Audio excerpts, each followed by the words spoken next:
Everybody needs encouragement. Why? You need to adopt an upward attitude. Sapagkat, madalas ko nga sinasabi, umikot-ikot ka lang, makinig ka, buksan mo ang TV mo, magbasa ka, lahat puro negative.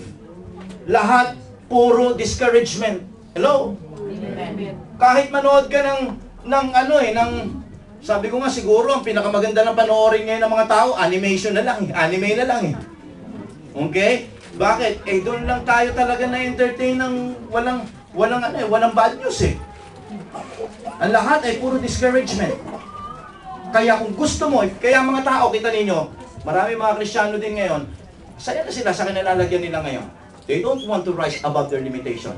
They are just happy to accept what they are and who they believe they are. Kaya kumbaga, bilang isang mananampalataya, ngayon ikaw ay Kristiyano, ang sabi ng Panginoon, gagamitin kita, at maraming lumalabas ng mga dahilan na pangit sa iyo, ang masasabi ko lang, tingnan mo ang iyong sarili ngayon, kapatid. Okay?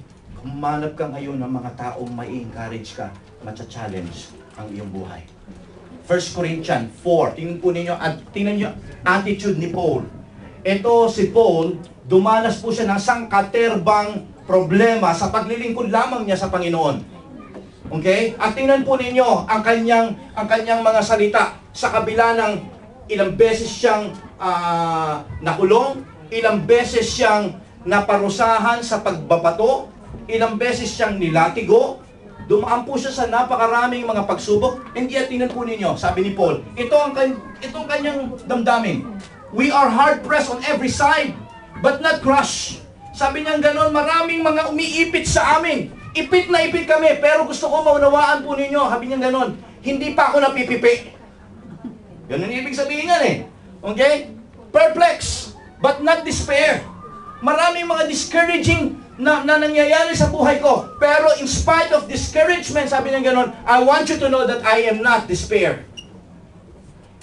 Okay? Sabi pa niya gano'n, persecuted, but not abandoned. Marami akong dinadaanan ng persecution sa paglilingkod ko sa Panginoon, pero gusto ko rin maunawaan ninyo, okay, na hindi ako nag-iisa, hindi ako pinababayaan ng Diyos.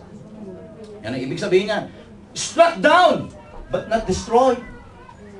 Sabi nga sa ibang salin, sa New King James Version, sabi niya ganon, I am knocked down, but not knocked out.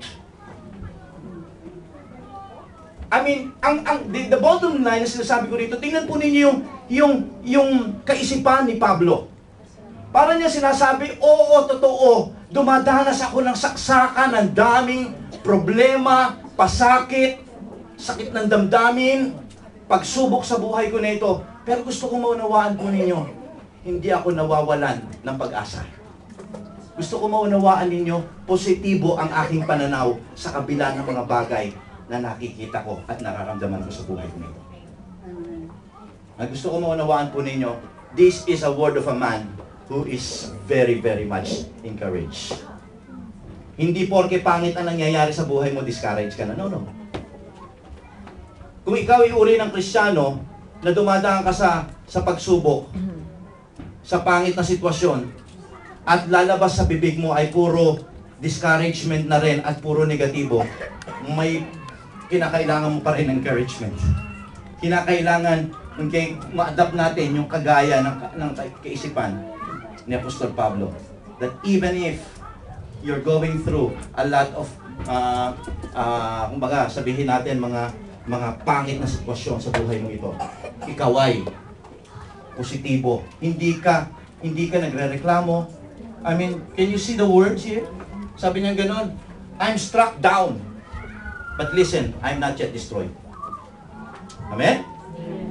Okay? Sino ba ang struck down na rito?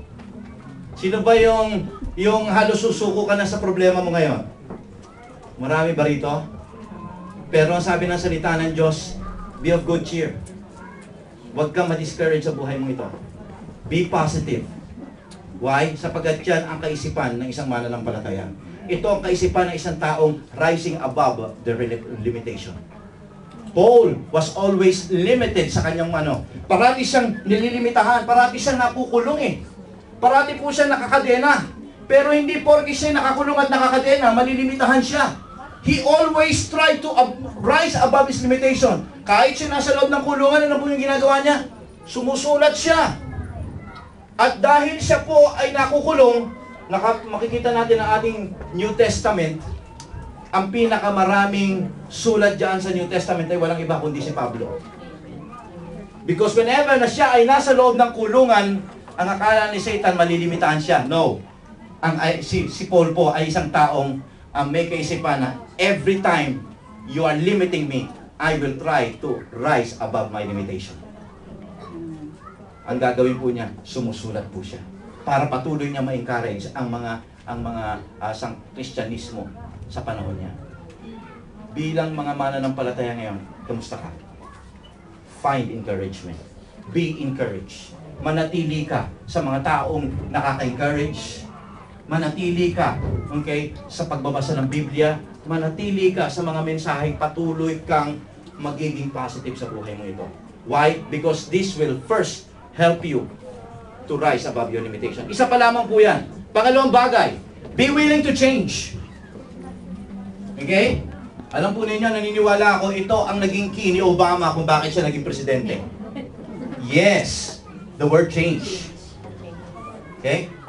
Sapagkat maraming mga tao, okay, sa panahon na yon, akala nila talagang ito, alam nila na ito ang susi talaga para managumpay ang isang bansa. Change. At alam po ba ninyo, hindi lamang po yan pang bansa, kundi pang individual. Ang problema, kung bakit hindi tayo managumpay sa ating dinaranas na buhay ngayon, bakit hindi mo ma-overcome yung mga limitations na yan at hindi ka magpagamit sa Panginoon kasi you don't want change. Ayaw mo ng mga pagbabago sa buhay mo. Ayaw mo ng mga tinatawag na mga adjustments.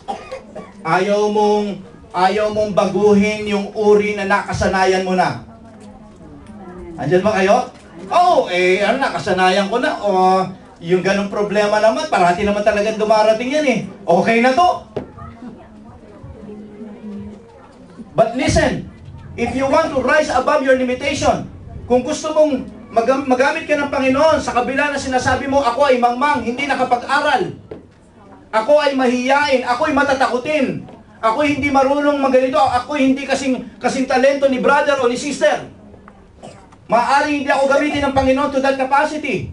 Dahil ikaw ang gumagawa ng limitasyon na yan, gusto ko isipin natin dito mga kapatid ko, try to change your life. Try and be willing to change. Are you willing to make some adjustments sa buhay mo? Sabi po ng salita ng Diyos, kinakailangan mong ikaw ay manatiling nabubuhay na mayroong may pagnanasang magbago. And kumbaga itong buhay na ito ay kinakailangan maiba ang kung sa panahon na ito sasabihin mo parang wala akong makitang, hindi ko ma-attain ma-achieve yung bagay na gusto ko ma-achieve sa buhay kong ito. Then pinakamaganda rito, maghanap ka ng mga pagbabago mangyayari sa buhay mo. Maghanap ka. Alam po ninyo, sabi ko kasi, may mga tinatawag na mga self-imposed limitation. Para bigyan ko po ng konting explanation to, alam niyo po ba, sino po mahilig dito sa circus? Circus. Sino po nakapunta ng circus? Punta tayo ng